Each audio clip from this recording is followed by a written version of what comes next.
Jasmine had never seen blood in this penthouse before. 5 months of working here, and everything had always been perfect down to the last detail, from the way Mr. Blake folded his ties to the exact angle of wine glasses on the marble counter.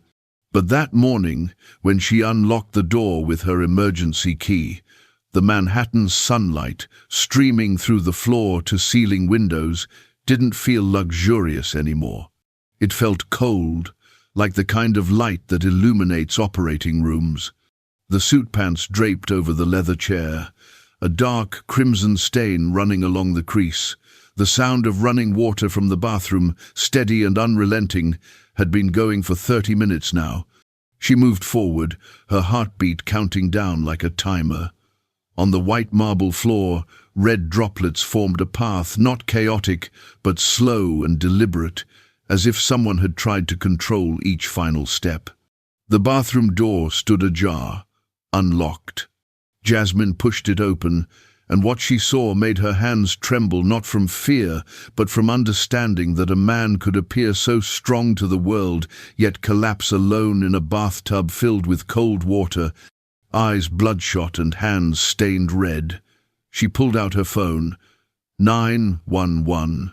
But what she didn't know was that this call would change everything, not just for Mr. Blake, but for her too.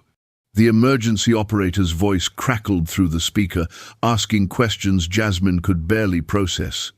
Is the person conscious? Are they breathing? How much blood? Her voice came out steadier than she felt as she knelt beside the bathtub, her knees soaking through on the wet tiles. She caught her reflection in the chrome fixtures for just a moment, her dark brown skin against the stark white marble, her black curls pulled back in a practical bun. 23 years old, and suddenly responsible for someone's life. He's conscious, breathing. There's a cut on his wrist, but it's not deep. I think he needs help, not just medical. Harrison Blake looked up at her with eyes that held more confusion than pain, the sharp scent of whiskey hanging in the air between them. Broken glass from a tumbler sparkled across the floor like scattered diamonds, and an empty bottle of expensive scotch lay on its side near the sink. His white dress shirt, partially unbuttoned, bore dark stains that spread like ink in water. But it was his expression that broke something inside her, the look of a man who had meant to destroy something in anger and ended up destroying himself instead. "Jasmine," he whispered, his voice rough and distant, "you shouldn't be here. I didn't mean for anyone to see this." His hand shook as he tried to pull away, but she held firm, pressing a clean towel against the wound. It wasn't the dramatic slash of someone trying to end their life, but rather a jagged tear from grabbing at broken glass in a moment of drunken desperation. The distinction mattered, though both spoke of the same crushing weight. She had worked for wealthy people before, back when she was putting herself through college, cleaning houses in the Upper East Side to pay for textbooks and late-night coffee. As a young black woman in these pristine white spaces, she'd learned early to make herself invisible, to be efficient and quiet, to never give anyone a reason to question her presence. Most of her employers barely looked at her, offering instructions without eye contact, leaving payment on the counter like she was a ghost who materialized to clean and then vanished without trace. But Harrison Blake had been different from the start. He was younger than most CEOs she'd read about, only 35, and he had built his fintech company from nothing. The business magazines called him a genius, a disruptor, the future of digital finance. What they didn't write about were the nights she'd arrive early for work and find him still awake, staring at his laptop screen with the kind of exhaustion that sleep couldn't fix. And unlike the others, he actually saw her. He'd ask about her day, notice when she looked tired, remember details from previous conversations. The first time he'd asked about her law school classes, she'd been so surprised she'd nearly dropped the glass she was polishing. The paramedics arrived in what felt like both seconds and hours. 2 men in dark blue uniforms moved with practiced efficiency, asking questions, checking vitals, bandaging the wound properly. Harrison let them work on him with the resigned air of someone who had given up arguing. One of the paramedics, an older white man with kind eyes, looked at Jasmine and gave her a small nod.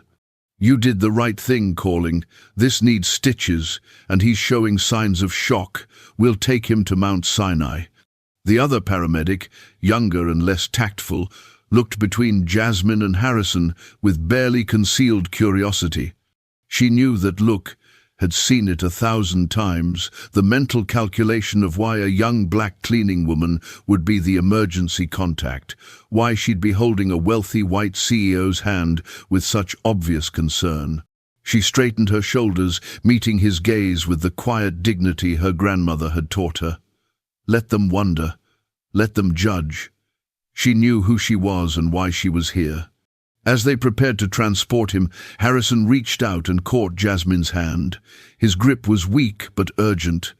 "The letter," he said quietly, "on the bathroom counter. Don't let anyone else see it."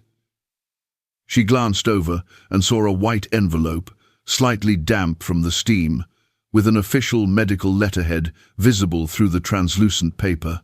She picked it up carefully, slipping it into her jacket pocket without reading it, aware of the younger paramedic's eyes tracking her movement. "I'll keep it safe," she promised, though she didn't understand why it mattered so much. After they left, Jasmine stood alone in the silent penthouse, surrounded by the evidence of someone's unraveling. She should have left immediately, called the agency, reported what had happened, and let someone else handle the cleanup. That's what the protocol demanded. But instead, she found herself sitting on the edge of Harrison's leather couch, the same one where he'd sometimes chat with her while she worked, asking about her law school classes, offering advice on contract interpretation, lending her books from his personal library. Those conversations had felt like small rebellions against the invisible boundaries that usually defined her work. She remembered the first time he'd asked what she was studying, how she'd hesitated, unsure if he was genuinely interested or just making polite noise. But he'd listened, really listened, and then spent 20 minutes explaining how contract theory applied to his business deals, treating her like a colleague rather than the help. Her mother, who'd cleaned houses for 40 years, had warned her to keep her head down, not to get too familiar with employers, not to mistake professional courtesy for actual friendship. "They'll be nice until they're not," her mother had said, "and then they'll remind you exactly who you are to them." But sitting there in Harrison's penthouse, holding a medical letter that clearly contained something devastating, Jasmine found herself unable to walk away. She pulled out the envelope. The return address read, Genomic Diagnostics Institute of New York. Her hands hesitated over the seal. This was private, medical information, none of her business. But Harrison had specifically mentioned it, had wanted her to keep it from others. Slowly, she opened it and began to read. The technical language blurred together at first, words like trinucleotide repeat expansion and chromosome 4, but then she found the conclusion paragraph, written in clearer terms for the patient, positive for Huntington's disease, expected onset of symptoms within 5 to 10 years. Genetic counseling recommended. Jasmine set the letter down carefully, as if it might shatter like the glass on the bathroom floor. She knew about Huntington's. Her constitutional law professor had lost his wife to it, had spent a whole semester distracted and hollow-eyed before finally taking leave. It was a degenerative disease, cruel and progressive, stealing motor control and cognitive function bit by bit until nothing remained but a body that couldn't remember how to be human. There was no cure, no real treatment. Just the slow certainty of losing yourself while still being aware enough to mourn what you were losing. Suddenly, the broken glass made terrible sense. The drinking, the desperation, the look in his eyes that said he was staring at a future too awful to accept. Harrison Blake wasn't a man who had tried to die. He was a man who had discovered he was going to, just slowly enough to watch it happen, and in a moment of rage at the unfairness of it all, had lashed out at the nearest object. The wound on his wrist was almost accidental, a consequence of gripping broken glass too hard, of not caring about pain when a greater agony loomed ahead. She thought about leaving the penthouse then, about walking away and pretending she'd never seen the letter, never understood the weight crushing down on a man who had everything except the one thing that mattered, time. But something held her there, some recognition that felt too personal to ignore. 3 years ago, her younger brother Marcus had died of leukemia at 19. She had watched him fade over 18 months, watched him lose his hair, his strength, his hope, until finally he lost the fight entirely. In those final weeks, she had learned something crucial about suffering, that what people needed most wasn't pity or solutions, but presence. Someone willing to sit in the darkness with them and say, "You're not alone." The sun shifted across the Manhattan skyline, painting the penthouse in shades of amber and gold that felt inappropriate for the moment. Jasmine's phone buzzed with messages from the cleaning agency, asking why she hadn't checked in, why she wasn't responding. She ignored them. Instead, she cleaned up the bathroom methodically, picking up each shard of glass with care, mopping the floor, scrubbing away the blood until the white marble gleamed again like nothing had happened. She threw away the empty whiskey bottle, washed out the bathtub, and hung fresh towels on the warming rack. Her hands moved with the practiced efficiency that came from years of cleaning other people's spaces, but her mind was elsewhere, turning over the question of what came next. By the time she finished, it was early afternoon. She should have been halfway through her other appointments, should have been thinking about her evening contract law seminar, should have been anywhere but here. But Jasmine found herself taking the subway downtown to Mount Sinai, still wearing her cleaning clothes with the agency logo visible on her jacket, with Harrison's medical letter folded carefully in her pocket. She didn't have a plan exactly. Just a feeling that walking away now would be a betrayal of something she couldn't quite name.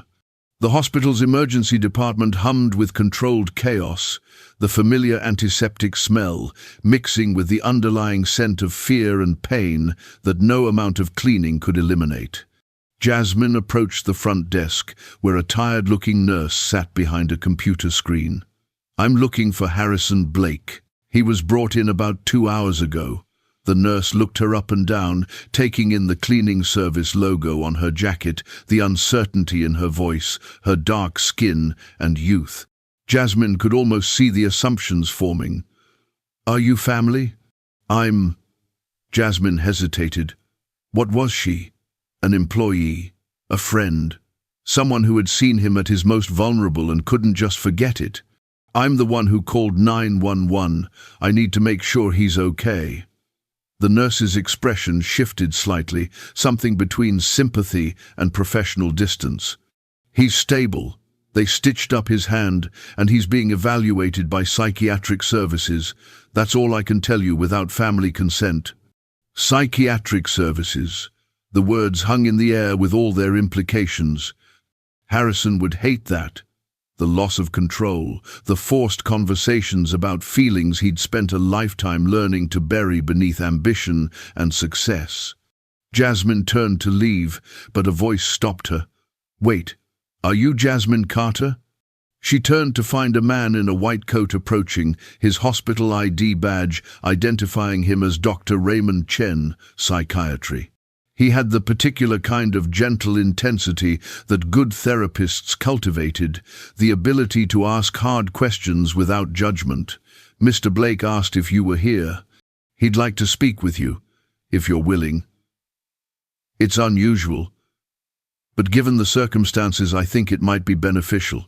They led her through a maze of hallways to a small private room where Harrison sat on the edge of a hospital bed, his hand properly bandaged now, wearing a hospital gown that somehow made him look younger and more lost than his expensive suits ever had. His dark hair was disheveled, and there were shadows under his eyes that spoke of exhaustion deeper than one sleepless night. When he saw her, something in his expression cracked, like a dam that had been holding back too much for too long. "You read it," he said. "It wasn't a question. The letter. I know you did because you're here, and you wouldn't be here unless you understood." Jasmine moved closer, pulling up a plastic chair that squeaked against the linoleum floor. She was acutely aware of how she must look still in her work clothes, her natural hair slightly frizzy from the humidity, sitting beside a man whose net worth could probably buy the entire hospital. "I read it. I'm sorry. I know I shouldn't have, but you said to keep it safe, and I needed to understand what I was protecting." Harrison laughed, a sound without humor. "Protecting? That's an interesting way to put it. You can't protect me from this, Jasmine. Nobody can. In 10 years, maybe 15 if I'm unlucky enough to have a slow progression, I'll be in a nursing home, unable to dress myself, unable to speak clearly, unable to recognize my own reflection. I've watched the videos, read the medical literature. I know exactly what's coming." His voice remained steady, but his hands shook slightly, and she realized it might not just be from the alcohol withdrawal. "My father died of Huntington's when I was 12, he continued, staring at a point somewhere past her shoulder. "I watched him deteriorate over 5 years. Toward the end, he couldn't remember who I was, couldn't control his movements, couldn't do anything but exist in this awful twilight state. My mother had me tested when I was 18, but I refused to look at the results. I thought if I didn't know, it couldn't touch me. I built a company, made a fortune, convinced myself I was too driven, too successful, too in control for genetics to matter. And then, last week, my hand started shaking during a board meeting. Just for a moment, just a slight tremor, but I knew. I finally had the test done properly, and now there's no more hiding." Jasmine felt the weight of his words settle between them, heavy and undeniable. She thought about Marcus, about the anger and fear in his eyes when he first learned his cancer was terminal, how he'd raged against the injustice of being 19 with a death sentence. "My brother had leukemia," she said quietly. "He died 3 years ago. He was 19, about to start college, had his whole life mapped out, and then suddenly he had maybe a year, probably less." Harrison looked at her directly for the first time, really looked at her, seeing past the uniform and the age difference and the employer-employee boundary. His eyes held genuine curiosity, free of the judgment or condescension she'd learned to expect. "How did he handle it?" he asked. "At the end, I mean. Was he able to find any peace?" She considered the question carefully, wanting to give him truth rather than comfort. "Not at first. For months, he was angry, destructive even. He pushed everyone away, stopped treatment, said he'd rather die quickly than drag it out. My mama was working 3 jobs trying to pay for his care, and he just gave up. Told her she was wasting her money on a lost cause." Jasmine's voice wavered slightly, remembering those terrible months. But then something shifted. "My grandmother, we called her Big Mama, she sat with him one night and told him about her own mother, my great-grandmother, who'd been a sharecropper in Mississippi. Lived through Jim Crow, lost 2 children to disease, buried her husband young. And Big Mama said her mother never stopped singing. Even when everything was falling apart, she sang. Not because life was good, but because her voice was hers, and nobody could take that away." Harrison listened with complete attention, and Jasmine found herself continuing. "Marcus thought about that for a long time, and then he said he realized he was spending all his energy fighting against what was happening instead of deciding what to do with the time he had left. So he made a list of 20 things he wanted to do, experience, or say before he couldn't anymore. Some were big, like going to see the Grand Canyon.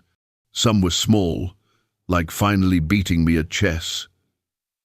She smiled at the memory, though her eyes burned with unshed tears. He got through 19 of them before he was too weak to continue. The last one, number 20, he told me on his final day.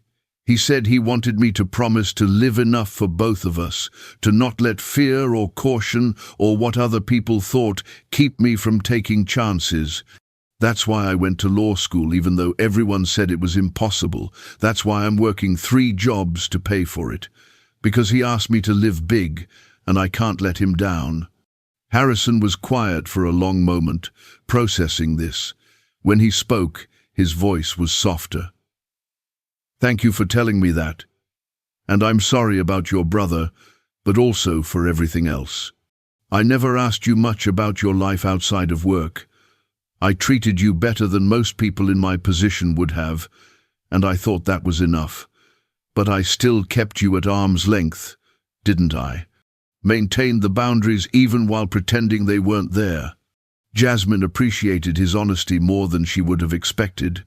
Most people don't even pretend, she said simply. Most people don't see me at all. I'm just part of the furniture, something that makes their life easier but isn't really human enough to warrant real attention. You at least saw me. That mattered. I want to do better than that, Harrison said, his eyes meeting hers with an intensity that made her breath catch. I don't know what comes next, for either of us. But I know I don't want to face this alone, and I know that you're the only person who's seen me at my absolute worst and didn't run away. Not because you work for me, but because you chose not to. That means something.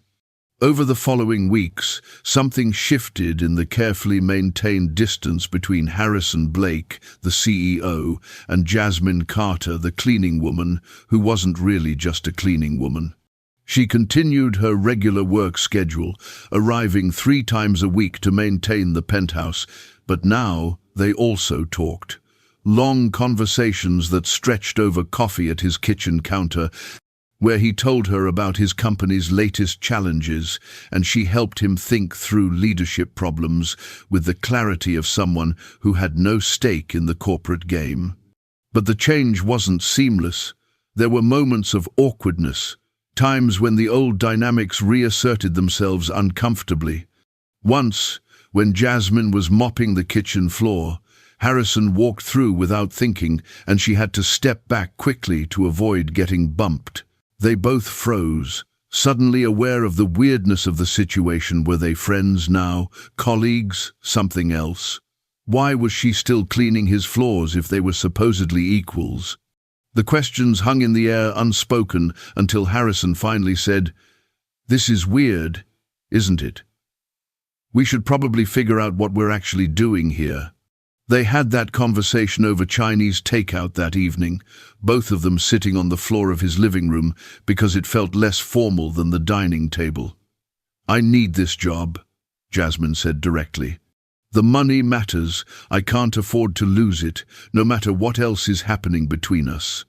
And I don't want you to feel obligated to pay me if I'm not actually working, like I'm some kind of charity case.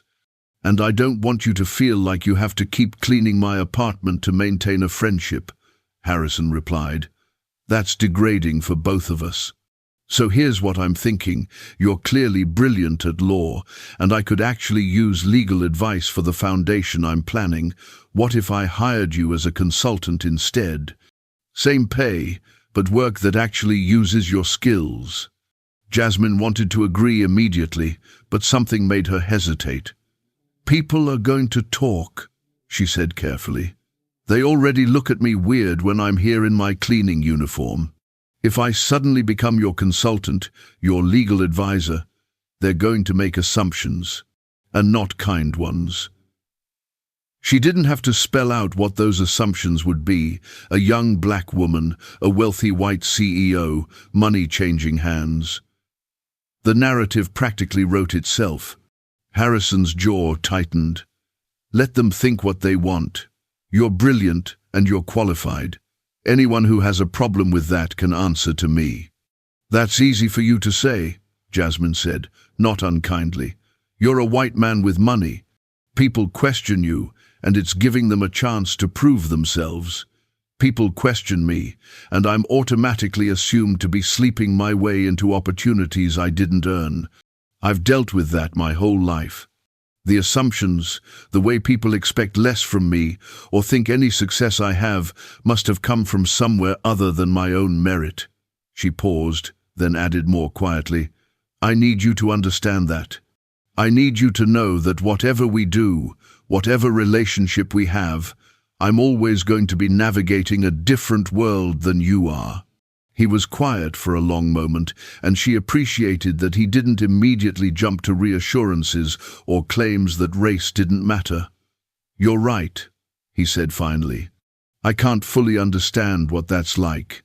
But I can listen, and I can try to be aware of it, and I can make sure that anything you accomplish is clearly because of your own merit, not because of any connection to me. Would that help?" "It's a start," Jasmine said. And it was. They compromised. Jasmine continued working for the cleaning agency, but dropped Harrison's penthouse from her regular rotation. Instead, she took on legal research projects for his emerging foundation, paid at standard consulting rates that she'd verified were appropriate for someone with her qualifications.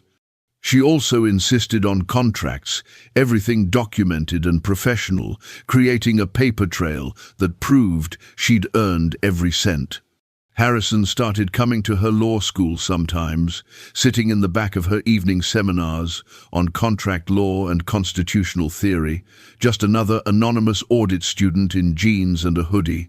The first time he showed up, Jasmine nearly dropped her laptop. Afterward, he waited until the other students had left before approaching her. "That was fascinating," he said. "The way you analyze the precedent in that housing discrimination case. You should consider specializing in civil rights law." "I'm considering a lot of things," she replied, still not entirely sure how she felt about him being in her space, the one place where she was purely herself, a law student with a sharp mind and a future ahead of her. "But yeah, civil rights work interests me. There's so much that needs fixing, and the law is one way to do it." They started walking through Columbia's campus after her classes, and he'd quiz her on the material, playing devil's advocate until she could defend her arguments from every angle. These walks became a kind of ritual, a space where they could talk about ideas and theories without the weight of his diagnosis or the complexity of their shifting relationship.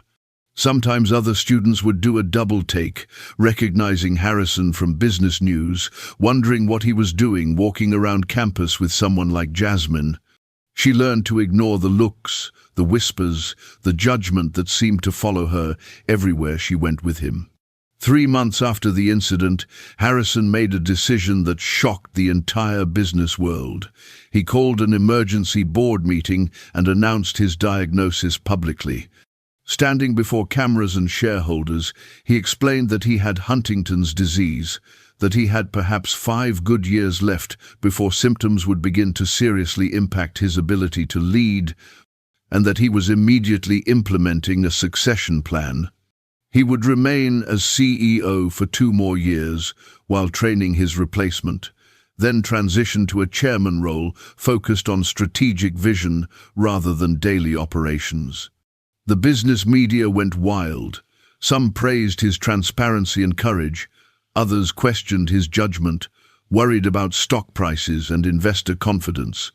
But what mattered to Harrison was that he'd stopped hiding, stopped pretending he could outrun genetics with willpower and wealth. The relief in his eyes when he told Jasmine about it was palpable, as if he'd been holding his breath for months and could finally exhale. The public announcement had unintended consequences for Jasmine. Suddenly, reporters were interested in Harrison's personal support system, trying to figure out who the people in his life were. Someone identified her from her occasional presence at company events. Harrison had insisted she attend the foundation's planning meetings, and a tabloid ran a story with the headline, "Billionaire's Secret Support, Former Maid Turned Confidante." The article wasn't overtly cruel, but the implications were clear. The narrative designed to raise eyebrows. It mentioned her age, her background, her ongoing law studies, all framed in a way that suggested something inappropriate. Jasmine's mother called her in tears. "Baby, what are you doing? You know how this looks. People are talking, saying you're using that man, or worse, that he's using you. I didn't raise you to—" "Mama, stop," Jasmine interrupted gently. "I know how it looks. I know what people are saying. But Mr. Blake is my friend. He's helping me with my career, and I'm helping him through a really difficult time. That's all there is to it." "That's all there is to it now," her mother said, her voice heavy with worry. "But what happens when feelings get involved? What happens when this thing, whatever it is, falls apart? You'll be the one left with a reputation, and he'll just move on to the next thing." The conversation haunted Jasmine because her mother wasn't wrong. There were feelings involved, complicated ones, that she hadn't fully acknowledged to herself yet. She'd started looking forward to Harrison's presence in ways that went beyond friendship or professional mentorship. She noticed things: the way he listened with complete attention when she talked, the small smile he got when she made a clever argument, the careful way he'd adjusted his life to make space for her in it. And she knew he felt something too, could see it in the way his eyes tracked her across a room, the way he found reasons to extend their time together, the unconscious way he'd lean toward her during conversations. But her mother's warning echoed in her mind. As a young black woman dating, or whatever this was, a wealthy white man, 12 years her senior, who was also technically still her employer in some capacity, she would face scrutiny that he never would. She would be the gold digger, the opportunist, the one using his illness to secure her future.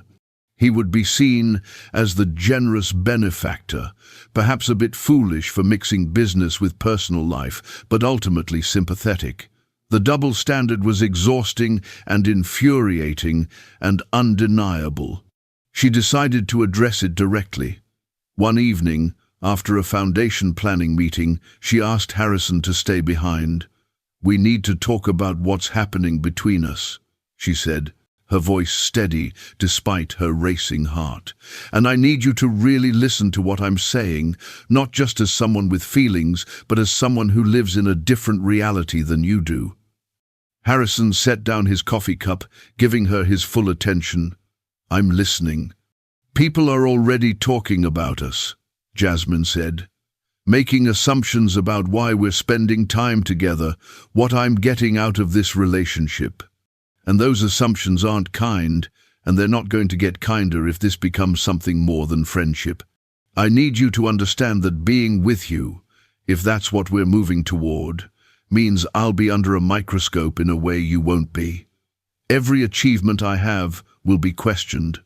Every opportunity I get will be attributed to you. People will assume I'm only successful because I'm sleeping with a rich white man, not because I worked my way through law school while working 3 jobs. She took a breath and continued, "And that's not even getting into the fact that you're sick. If we become a couple, people will also say I'm taking advantage of your vulnerability, manipulating a man facing a terminal diagnosis. They'll say I'm positioning myself to inherit money, to benefit from your death. I need you to know that I see all of this, all the ways this could destroy the reputation I've worked so hard to build, and I need to know you see it too." Harrison was quiet for a long moment, his expression serious.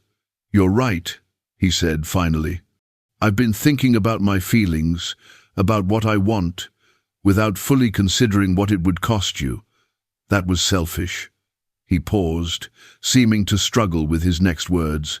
"I care about you, Jasmine, more than I probably should, more than is convenient or simple. but I don't want to be someone who makes your life harder. You've already faced enough obstacles without me adding to them." "I didn't say I don't want this," Jasmine corrected gently. "I said I need you to understand what this means. There's a difference. I'm not asking for permission, and I'm not asking you to make this decision for me. I'm asking you to see the reality clearly so we can navigate it together, if that's what we decide to do." "What do you want?" Harrison asked, his voice barely above a whisper. Jasmine thought about her brother Marcus, about his final words to her, about living fully and not letting fear hold her back. She thought about her grandmother singing through hardship because her voice belonged to her and no one could take that away. She thought about all the times she'd played it safe, made herself small, chosen the path that would invite the least scrutiny, and she realized she was tired of it. "I want to see where this goes," she said. "Not because you're rich, or because you're going to die, or because I think I can get something out of this, but because you're the first person in a long time who's seen me, really seen me, and didn't look away. You're brilliant and complicated, and you make me laugh. You challenge me intellectually, and you actually listen when I talk. And yes, you're sick, and that's terrifying, but it doesn't change the fact that I care about you too." Harrison reached across the table, his hand trembling slightly as it covered hers. "I don't know how to do this right," he admitted. "I don't know how to be someone's partner when I'm falling apart, but I want to try. If you're willing to take that risk with me." "We'll figure it out," Jasmine said, intertwining her fingers with his, "together." Over the next 18 months, they did exactly that. The relationship wasn't easy or simple. They faced constant scrutiny, both from the media and from people in their respective circles. Jasmine's classmates at Columbia whispered when she walked by. Some of Harrison's business associates made pointed comments about interesting choices and May-December romances. Jasmine's family was worried and skeptical. Harrison's mother, when she finally met Jasmine, was polite but distant, clearly struggling with the age difference, the racial dynamics, and the fear that her son was being taken advantage of in his vulnerability. But they also built something real. Harrison and Jasmine created the Blake Foundation for Genetic Disease Research from the ground up, working 16-hour days to establish research grants, support programs, and advocacy initiatives. They hired a diverse team of dedicated professionals, secured partnerships with major research institutions, and created a structure designed to operate effectively long after Harrison could no longer be involved. Jasmine took the lead on legal structuring and advocacy work, proving herself brilliant at navigating the regulatory landscape and building coalitions with other patient advocacy groups. The media attention was intense and not always kind. Tabloids speculated endlessly about their relationship, running photos with captions that ranged from sympathetic to salacious. There was the inevitable racist commentary, some explicit and some more subtle questions about whether they were really compatible, concerns about cultural differences, barely veiled suggestions that Jasmine couldn't possibly be with him for legitimate reasons. Online comment sections were particularly vicious, full of people who felt entitled to judge a relationship they knew nothing about. Jasmine developed a thick skin, but it wasn't easy. There were nights when she'd read something particularly cruel and have to talk herself down from the hurt, reminding herself that other people's ignorance and prejudice didn't define her or their relationship. Harrison, to his credit, learned to be a better ally. He called out inappropriate comments in professional settings, even when it made things awkward. He made sure Jasmine was credited for her work on the foundation, publicly and repeatedly. He deferred to her expertise in meetings, making it clear that she was his equal partner in this endeavor, not his assistant or his pet project. When Jasmine graduated from Columbia Law that spring with honors, Harrison was there in the audience, cheering louder than anyone when her name was called. So was her whole family, her mother, her aunts, her grandmother, even cousins who'd driven up from Virginia. Seeing them all there, seeing the pride on their faces, Jasmine felt the weight of everything she'd overcome to reach this moment. She was a first-generation college student, a first-generation law school graduate, a young black woman who'd worked her way through school, cleaning houses, and was now about to start her career as a civil rights attorney. That achievement was hers, and no amount of gossip or speculation could take it away. At the reception afterward, Harrison stayed in the background, letting Jasmine's family have the spotlight. But later, when most people had left, he approached Big Mama, Jasmine's grandmother. She looked at him with the kind of penetrating gaze that seemed to see straight through to someone's soul. "You're the young man my grandbaby is tangled up with," she said. It wasn't a question.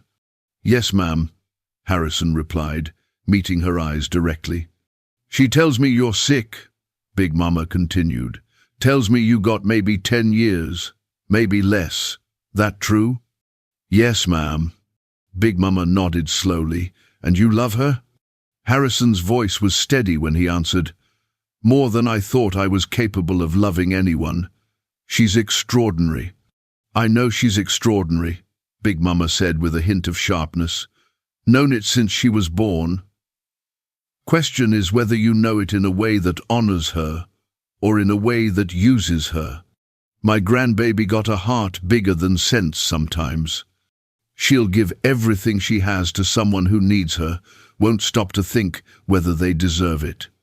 She paused, then added more softly, "But I can see you got some hurt in you too. Pain recognizes pain, I suppose. You treat her right, you hear me. Not like hired help, not like some prize you won, but like the brilliant, strong woman she is. And if people give her trouble for being with you, you stand up for her. Every time. No exceptions." "I will," Harrison promised. "I already tried to, but I'll do better. She deserves better than what this world wants to give her." Big Mama said, studying him. "You might be all right after all. Time will tell." Then she patted his arm and walked away, leaving Harrison feeling like he'd just passed the most important test of his life. When Jasmine passed the bar exam on her first attempt, Harrison threw a small celebration, just the two of them on his balcony, with expensive champagne and cheap takeout Chinese food. "So," he said, raising his glass, "Attorney Jasmine Carter, how does it feel?" "Terrifying," she admitted, laughing. "I keep waiting for someone to realize I have no idea what I'm doing." Then, more seriously, "I've been thinking about your offer.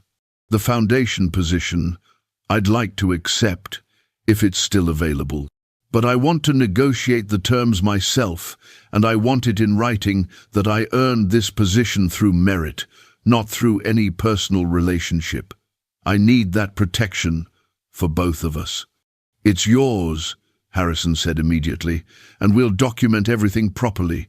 You'll report to the board, not to me directly, so there's no appearance of impropriety. Your salary will be determined by an independent compensation committee, benchmarked against similar positions at other foundations. Everything above board, everything defensible." He paused, then added, "But Jasmine, even with all those protections, some people are still going to believe what they want to believe. You know that, right?" "I know," she said, "but I also know who I am and what I've earned. And that has to be enough, because I can't live my life worried about what every ignorant person thinks about me. Marcus taught me that. He said I should live big, and I can't do that if I'm always making myself small to make other people comfortable." Over the next 2 years, they proved everyone wrong who thought Jasmine was just using Harrison, or that Harrison was taking advantage of her vulnerability. They built something extraordinary together, not just the foundation, which was flourishing beyond their initial projections, but also a relationship based on mutual respect, intellectual partnership, and genuine love. Harrison's symptoms progressed slowly but noticeably. The tremors became more frequent, his balance sometimes faltered, his speech occasionally slurred when he was tired.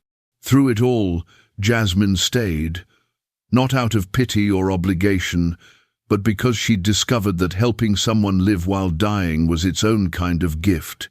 She learned things about resilience and grace that no law school could teach, watched Harrison face his diagnosis not with the despair of that first terrible morning, but with increasing acceptance and even moments of dark humor. And she learned things about herself too, that she was stronger than she'd thought, more capable of handling difficulty, more able to love without losing herself. They married quietly 2 years after his diagnosis, a small ceremony at City Hall with just a few close friends as witnesses. Jasmine wore a simple cream dress that her grandmother had worn for her own wedding, and Harrison wore a navy suit, his hands shaking only slightly as he slipped the ring onto her finger. Her family came around eventually, seeing how Harrison loved her, how he supported her career, how he made sure she was always credited for her work. His mother took longer, but eventually even she had to admit that Jasmine was extraordinary, that she made Harrison happy in ways money never had. The wedding announcement made headlines, of course. Billionaire CEO marries foundation director read most of the stories, with varying degrees of snark depending on the publication. There were think pieces about interracial relationships, age gaps, and the ethics of marrying someone with a terminal diagnosis. Jasmine read exactly none of them. She'd learned that lesson finally. Other people's opinions about her life were none of her business. What mattered was the life they were building together. Jasmine, now 26 and the Foundation's Director of Legal Affairs and Advocacy, had moved into the penthouse not as the person who cleaned it, but as an equal partner in everything.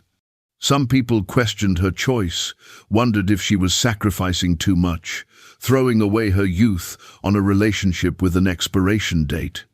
Her law school classmates especially couldn't understand why someone as brilliant as her would tie herself to someone who was dying. She never bothered explaining to them that love wasn't about calculating costs and benefits, wasn't about choosing the safe option that promised longevity without pain. Love was about showing up day after day, in sickness and in health, taking on new meaning with every month that passed. It was about finding joy in small moments, holding hands during difficult medical appointments, laughing together over movies on quiet evenings, building a life that mattered even when you knew exactly how it would end. 5 years after the diagnosis, Harrison's symptoms had progressed significantly. He'd stepped down from active CEO duties, though he remained chairman and still provided strategic guidance. His motor control had deteriorated enough that he needed assistance with many daily tasks. His speech was sometimes slurred and difficult to understand, but his mind remained sharp, and his commitment to the foundation never wavered. And Jasmine was there, not as a caregiver in the way people assumed, but as a partner who happened to help with practical things, because that's what partners do. She'd hired professional care staff. Of course, she wasn't going to sacrifice her own career or health trying to do everything herself. But she was there in the ways that mattered most. She was there when he got frustrated with his body's betrayal, when he mourned the loss of simple abilities most people took for granted. She was there to celebrate the Foundation's victories, the research breakthroughs, the families they'd helped. She was there to remind him that his life had meaning beyond what his body could or couldn't do. The Foundation had grown beyond their wildest hopes. It now funded research at 20 universities, provided support to over 5,000 families, and had become a leading voice in advocacy for genetic disease awareness and treatment. But more than that, it had become a model for inclusive leadership in the non-profit world. Under Jasmine's guidance, the foundation prioritized diversity in hiring and grant-making, ensuring that research included diverse populations and that support services reached communities that had historically been overlooked by the medical establishment. Jasmine insisted on this not just because it was right, but because she'd seen firsthand how medical research often ignored black patients, how support systems were designed around white, middle-class families and left everyone else struggling.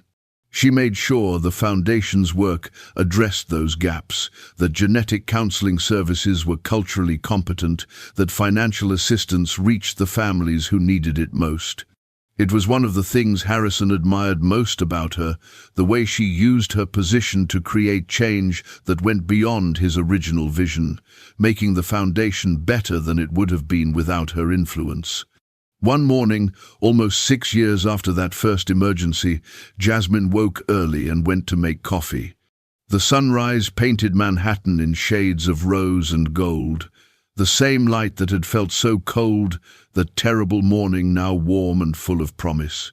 Harrison was still sleeping, and she stood at the window, remembering the girl she'd been 6 years ago, working 3 jobs, convinced her dreams were always going to be just out of reach, not understanding yet that sometimes the most important things aren't the ones you plan for. She thought about her mother's warnings, about Big Mama's penetrating questions, about all the people who doubted this relationship could be anything but exploitative or misguided. And she thought about how she and Harrison had proved them wrong, not by being perfect, but by being real with each other, by navigating the complexities of race and class and illness with honesty and care.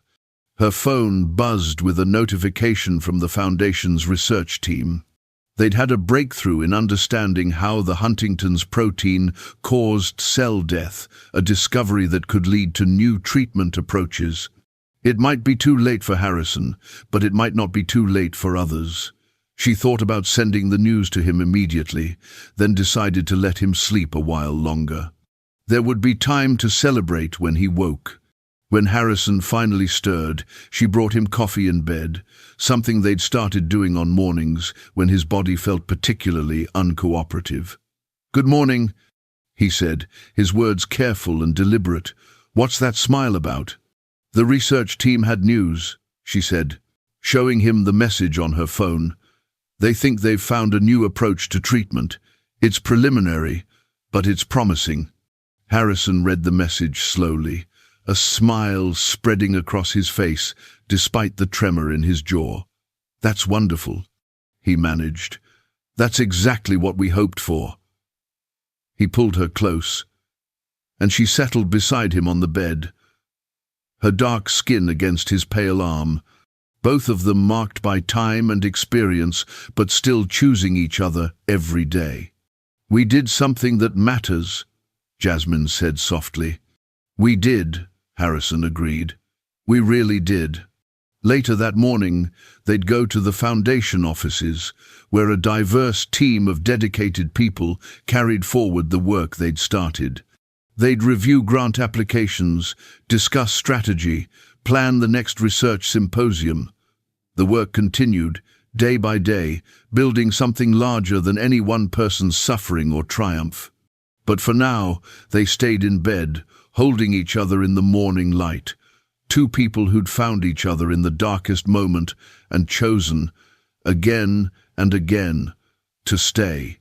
Jasmine still thought sometimes about that morning, about the blood on the marble floor, about the choice to open the bathroom door, about how close Harrison had come to never having this chance. She thought about the alternate timeline where she'd called the agency instead, where someone else had found him or no one had, where this whole beautiful, painful, meaningful chapter of both their lives had never been written, and she was grateful, with a depth that sometimes took her breath away, that she'd chosen differently. She was grateful, too, for all the people who'd supported them, despite their doubts, her family, who'd come to love Harrison for how he loved her, Harrison's mother, who'd eventually accepted that love didn't follow the scripts society wrote for it. The friends and colleagues who'd looked past the optics and saw the reality of two people building something real together. And she was grateful even for the critics, the ones who'd questioned everything, because in fighting to prove them wrong, she and Harrison had built something stronger than it might have been otherwise. They documented everything, made sure all their professional arrangements were above board, created structures that would outlast both of them. They'd turned scrutiny into accountability and accountability into excellence. That was what she'd learned through all of this, that being a young black woman in love with a wealthy white man facing a terminal diagnosis meant navigating a minefield of assumptions and stereotypes. But it also meant that when you did the work right, when you proved your merit beyond any doubt, when you built something that mattered, nobody could take that away from you. Her name was on research papers now, on foundation documents, on advocacy publications. She'd testified before Congress about genetic disease funding. She'd been profiled in legal journals as an up-and-coming civil rights attorney. She'd earned every bit of that recognition, and she knew it. And that knowledge was armor against any doubt or criticism. The story didn't have a fairy tale ending, because fairy tales don't include progressive neurological diseases or the daily reality of watching someone you love lose pieces of themselves. Harrison's disease would progress. There would be harder days ahead, losses that neither of them could prevent or prepare for adequately. But there would also be more mornings like this one, more small victories in the laboratory, more families helped by the foundation they'd built, and more evidence that pain could be transformed into purpose if you were willing to do the work. And when people asked Jasmine how she could bear it, how she could face each day knowing what was coming, she always thought of what her brother Marcus had told her on his last day: live enough for both of us. Don't let fear or other people's opinions keep you from taking chances. In helping Harrison face his diagnosis, in building a life and a love and a legacy together, despite everything, she'd finally understood what Marcus had meant. Living fully wasn't about avoiding pain or choosing only safe paths. It wasn't about making decisions that others approved of or that fit neatly into conventional narratives. It was about showing up authentically, loving courageously, and finding meaning wherever you could create it. It was about claiming your voice and your worth and refusing to let anyone diminish either one.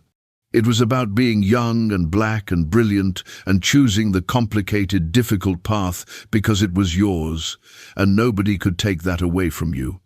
The sun rose higher over Manhattan, burning away the last shadows of night, and Jasmine poured 2 cups of coffee, preparing for whatever this day would bring. Beside her, Harrison hummed softly, off-key as always, just happy to be here, to have this moment, to know that when his story ended, it would end having mattered. They'd both been given an unexpected gift that terrible morning 6 years ago. Not the gift of more time, but the gift of understanding what to do with whatever time remained. And that, Jasmine had learned, was the only thing anyone ever really needed: the courage to live fully in whatever time you're given, to love without reservation, to build something that matters, and to refuse to let anyone else's limitations become your own. She was Jasmine Carter Blake, now attorney and advocate and partner to a man who'd seen her truly from the beginning. She'd cleaned floors to get here, and there was no shame in that. She'd worked 3 jobs and studied until her eyes burned, and there was pride in that. She'd fallen in love across boundaries that society said shouldn't be crossed, and there was courage in that. All of it was hers, all of it was real, and all of it mattered, regardless of what anyone else thought. That was the lesson, the one she'd carry forward into whatever came next. Your life belongs to you, and you get to decide what it means, who you love, what you build. Sometimes the most radical act is simply choosing authenticity over approval, presence over protection, love over fear. And sometimes, when you make that choice, you discover that you were always stronger than you knew, always more capable, always exactly enough.